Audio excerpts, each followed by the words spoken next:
We're back. Today I wanted to show you guys my very first book of shadows. I love taking notes. It's just makes me so happy. So I started this when I was just learning. Um, a lot of this was taken, like my setup taken from Pinterest boards and stuff. So that way I like to have things kind of set up in a pretty way. This little notebook was bought at a dollar store. It was like $3. My favorite way to take notes is in a bullet journal, and I will explain why. So, this book was pink. I took some like basic paint from the dollar store, this kind, obviously not this color, and just painted it. And I like it that it looks kind of stressed because I was carrying this everywhere. Okay, so this is my book. This just has my personal information. This was a sigil I had found. And nobody really goes for this book. It's like they don't even notice it. It's the weirdest thing. It's just a drawing of a statue of a goddess. Like it was a statue that I had seen, like what was it called? Like a clay statue that I tried to copy. I didn't get it very even, but overall, I like it. I wanted to get the moon phases. It was really hard to decide what to start with. Like, when you're just getting into a thing, what do I need to know? And I thought the moon phases would be good. And I'm super happy because it has been super helpful. Here's the traditional wheel of the year. I never finished this page, and I don't know if you can see, but it's like a witch's creed. I was going to have like a general creed, but the only creeds I could find were Wiccan, and it just wasn't quite right for me. So, like, what rules do I want to abide by? What are my morals? What is important to me?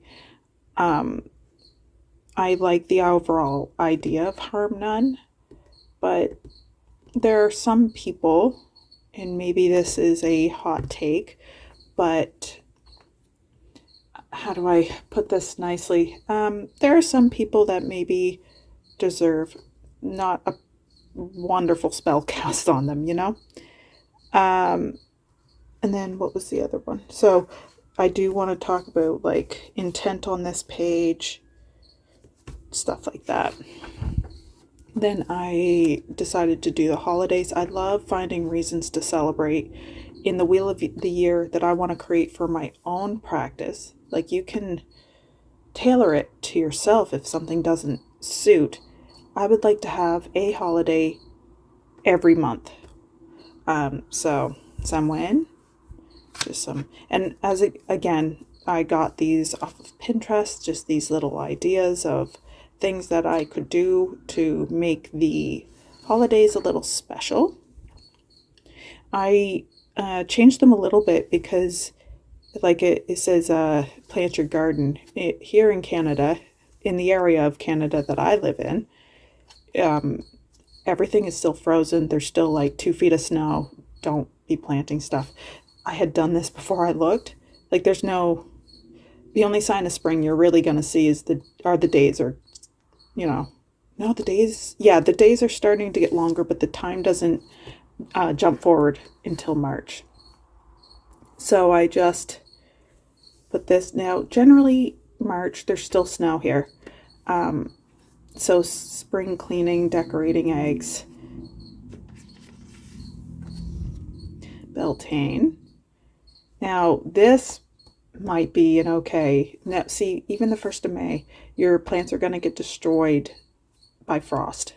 Like it's the 28th of May and we had a frost warning just a week ago. So, feet in the grass. So by the end of June, these are actually things that you can do.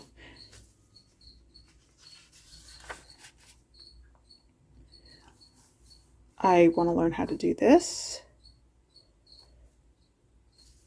Mabon. I want to include gratitude for every holiday at some point. New moon things that you can do, releasing what doesn't serve you. Where did I get these little leaves? It was like on a paper bag, and I liked them, so I cut them out, just glued them in. Just the little beginner things to practice: meditation, grounding, visualization, casting and closing circles. That's something I need to work more on. Cleansing and charging, working with the elements. Here's a traditional altar setup. Once again, Pinterest. And then I've got the correspondences of the elements here, including what planets, the crystals and stuff. The pages are a little empty, but I like my stuff to have breathing room. Now, this one I made up a little bit. There was no setup like it was for the other ones. I want connection with spirit itself. So I kind of searched around the internet, tried to come up. There were no cards that specifically had to do with spirit, so I just put the major arcana because those are big life concepts usually. It's just stuff about the horned god and the triple goddess. Once again, like, this book was very helpful in teaching me exactly what path I wanted to be on. These two don't necessarily work for me, although I like them. The full moons of the year, so January, February, stuff like that. So it is May, April, March, April, there. So we would have had the flower moon, the full moon, and then the next one will be the strawberry moon. And what's nice is, like, each month you can focus on dreams, dream magic, lavender, stuff like that. How to dry herbs. This is great. I find my favorite way is just putting them in a paper bag and forgetting about them. They're nice and easy. How to make them. Now, this was before that I knew that this was taking over somebody else's words. I don't call it this anymore. I call it a smoke cleanse, so I apologize for that, but I did like the different types of sticks that you can get. Now, I started with the zodiac, and at the time, because I didn't know anything about astrology, I started with Capricorn because our New Year's in January 1st, so this is you know what I mean? It really should start with Aries, but it still has the connotations, the stuff, like, just a very overall general look at each member of the zodiac. I like having color and certain things highlighted. It breaks up the page, makes it easier for me to kind of absorb the information. I also color coded it, so Virgo's earth, Libra's air, Scorpio is water. That's been hard for me to really get in my head because Scorpio to me does not seem like a water element. So things you can do on the full moon, different ways to cleanse your home, because, like, smoke cleansing isn't always doable, so you can use crystals, sound, physically actually cleaning. There's been sprays I've made. I boil down some herbs, you put it in a spray bottle, and you can cleanse your home that way. Good ways to know when you should do an extra cleanse. Why and how to cleanse your crystals. You need to be careful because crystals are actually a lot pickier than you think. Some of them can't be exposed to light, some of them can't be exposed to water, so on and so forth. So I usually just cleanse them in smoke. That seems to be the safest. how to make moon water. It's super easy. Nice little basic kit. They're not necessary, but it's helpful. Little witch garden. Ways to connect with your craft. And doing this really helps my mental health, I find. Like just getting in getting back to spirituality, connecting your soul to the source. Crystals so that are safe to use in water. So now these ones are supposed to be safe. These are good beginner witch crystals. 13 Goals of the Witch. This sticker I got from my metaphysical shop, Ritual. Herbs and what they are for. This is great for spells because you want to have the right intention behind it, and that includes your ingredients. Each of these guys has their own kind of spirit and what they do best at, and it's important to respect that, right? So I want to make sure I'm using the right thing for the right thing. Nice little apps. I've used most of these, and they are all different, helpful in different ways. I really loved Picture This. I was taking pictures of absolutely everything in my area because I want to get in closer to the land that I actually live on. So color, I want to mix my drawing, my art, and my craft. I think that will be the best way forward for me. Spell casting. So these are the steps for me because all of us, we all have so much going on. It's important to come into a spell or a ritual with a clear mind without holding on to. Your spell can go wrong if you're feeling some kind of way. You know what I mean? Like if you're getting distracted, if you're angry, things can backfire and in a major way. And so I work with a lot of intention. So I found this list somewhere, and I agreed with all of them, so I copied it down. Tips for how to write a spell, and this is something I really need to do a lot more of. Just sitting and think about why I'm doing it, when I'm doing it, and and how to finalize it so you're not leaving that open. Types of potions. I've never made my own candle, but maybe someday. Tea magic. I need to get back to that. This is relaxing. More tarot associations.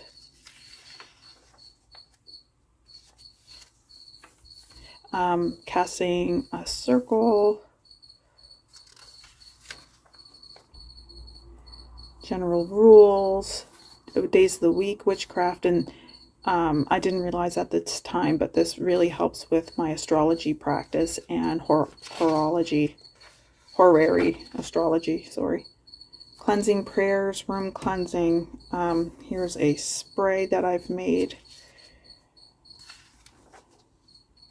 Little bottles, tea recipes.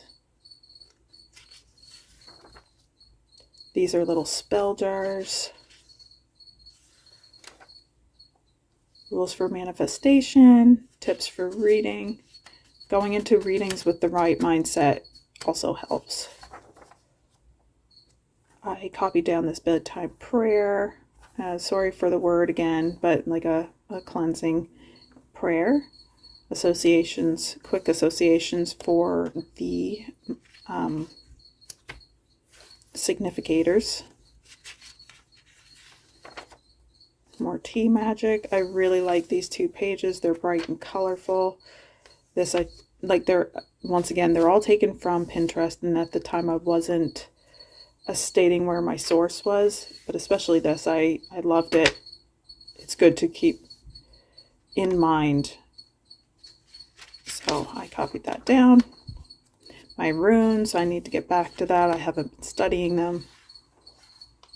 More rune stuff. These pages make me really happy. Horoscope houses, because the houses confuse me.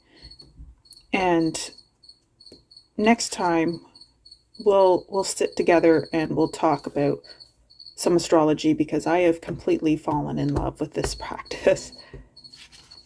I got some of the purple paint on the inside of the book. Your ascendant, your descendant, what your birth chart can teach you.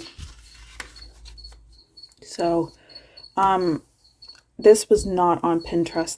This was like a separate area, and they had all these associations, whether each card meant yes or no, or I don't know how much there is to it, but besides the yes and no, I like the rest of it. And then they're color coded based on what element they're supposed to be associated with. And then I have it broken up by each element. And then because I had all this extra space, I wanted to put a few extra spells, some blessings, little manifestation box. I feel a little embarrassed. I bought a manifestation box like a year ago, just from the dollar store. Just a second. I have yet to do anything with it. So I bought this. Mirrors are supposed to be quite powerful. And so I want to paint it. It's going to be the glitter got loose. I think I'll do it for prosperity, perhaps, because the glitter's already in it. Oops.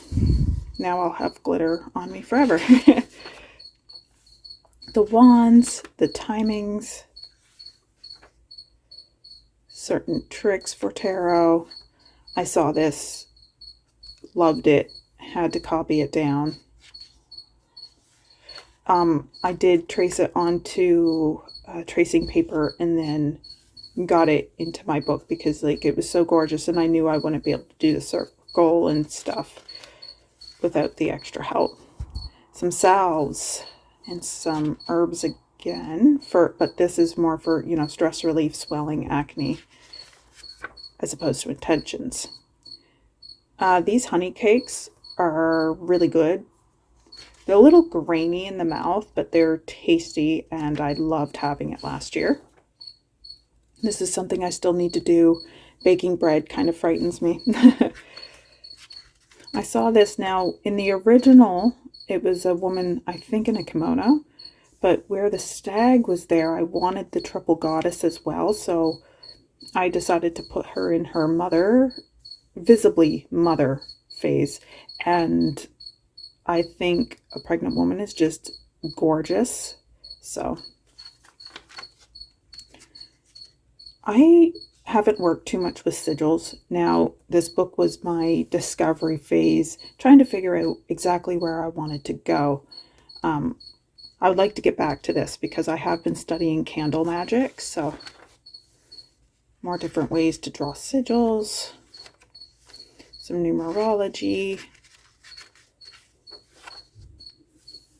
crystals and what elements they are associated with, and then crystals and what therefore wisdom, health, what your intention is. This is a tarot deck blessing. I think I mentioned before that what I do with a deck is I cleanse it, usually with smoke, and then I sleep. You're gonna laugh at me. I sleep with the deck next to me, usually in the box that it came in, so the cards don't get damaged if I roll over. So that way I'm building a bit of a closeness, and then I'll set it in the sill of my window to charge, and then I'll shuffle it a few times. I'll go and I'll choose my favorite cards, try to just build a relationship with it. How to dispose of spell remains, you want to do that properly. Crystal shapes, burning bowl for releasing, grounding and types of witches, elemental magic and spell times. Sometimes I'll know that I want to do something, and then I'll get kind of overwhelmed with how to go about it. And all these spell times actually help. So, what time of day, what day of the week, what's the moon doing? That can be overwhelming for some people. But if I want to make a spell for protection, let's say, I would want to do it while the moon was increasing in size, so waxing. I would want to do it. I usually work in the evenings, so like that. But like the best time would be noon. And then there's even like days of the week that would be even better. But I tend to work with the moon a little bit more, so I still need to do this. I really want to make one. Calculating. These stickers are just covering some of my personal information, but your birth card. So each of us, if you take your birthday, you have a card that you are associated with that you could use as your significator for a read. So as a Sagittarius, overall my card is Temperance, but now I did this math wrong, I'm pretty sure. I think I was supposed to go 1 plus 4 plus 5, which means 5 plus 5, and then that would be 10, right? So I'm either a 10 or the sun. Okay. Benefits Palo Santo and how to make a charm. This is my favorite thing to cleanse with. It takes away anything negative in your house. I just try to be careful with buying it because I know it's an endangered tree. I think I might switch to either pine or birch because it's in my local area. Dreams and location. I have yet to try the location spell, but I love the idea of it. And of course this, I love this, and I need to do this spell. How to make storm salt, more associations, and I just traced my hand for this one. This is for binding familial bonds. It's meant to be a good intention spell. Protection amulets. This is when I really started to go more in depth with astrology. So we each have every planet in our chart and what sign they're in. And so I wanted to have those associations and the elements, the modalities. So all of them are either cardinal, fixed, or mutable, depending on. So cardinals cardinal is the beginning of a season. So beginning of spring, summer, fall, winter. And then fixed are the middle of the season. Mutable is the end of a season. So the next one's about to start. More planets. Now, I got these pages from Love by Luna. As you can see now at this point, I started stating where my sources were. And there were no pages for these guys. So you'll see that there's a lot of pencil. I'm just kind of guessing. I'm trying to keep both. I want the modern associations, but also the ancient ones, because back in the day they could only see 7 in the sky. So I find that helps with better astrology reads. It's my natal chart, astrological houses. So the first house has Aries energy. It deals with your identity, so on and so forth. Oops, I almost lost that. Some basics of the nodes, Lilith. So I found this, and it came with this drawing, which I had to copy down and have in my book. This would have been in December of this past year, like just of 2021. And my father passed away. Chiron. More information about astrology. There's the circle, some major aspects. So those are the angles of which the planets are making. Decans, degrees, part of fortune. This is like an Arabic measurement. There's a whole bunch of them I found out later. I just haven't gotten into it yet. Now, these are quick, easy symbols for tarot. And it's a little difficult for me because the Empress and the Emperor have exactly the same signs as Venus and Mars, which is very purposeful. You'll see that in the cards themselves. The Empress has usually like a little shield or something with a heart that has Venus inside of it. But it makes it hard for note taking for me because I'm thinking the planet, not the card. Astrology. I have been feeling really drawn to this goddess for a very long time. I copied this drawing. So more correspondences, a prayer, more ancient astrology stuff. So this is how it works. You've got this. I'll go into it more on a different day because I've kept you here a long time. Here is more associations with the cardinal fixed mutable, and then we've got the elements over here. It's hard to see, but like I saw this little map and then I wasn't sure what to do about it because it includes a lot of like extra comets and such. So I kind of abandoned it. These are the houses again, because I'm really trying to understand them in this.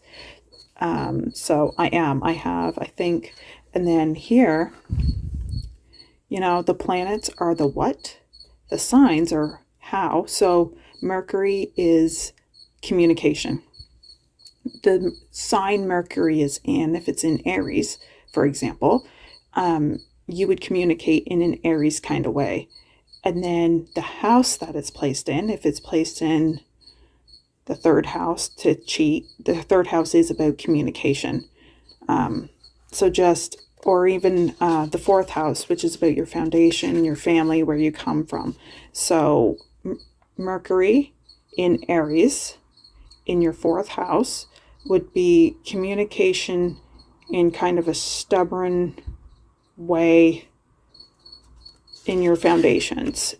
And that's not a very good explanation, but so I haven't quite finished it. I don't know if I will because I've changed a lot, but this was really helping my discovery phase. I know more about where I want to go from here. I had like Hecate and I seem to have a good relationship going. So that's sort of where I started. It was a lot of fun. I loved the coloring and I could take notes for ages and ages.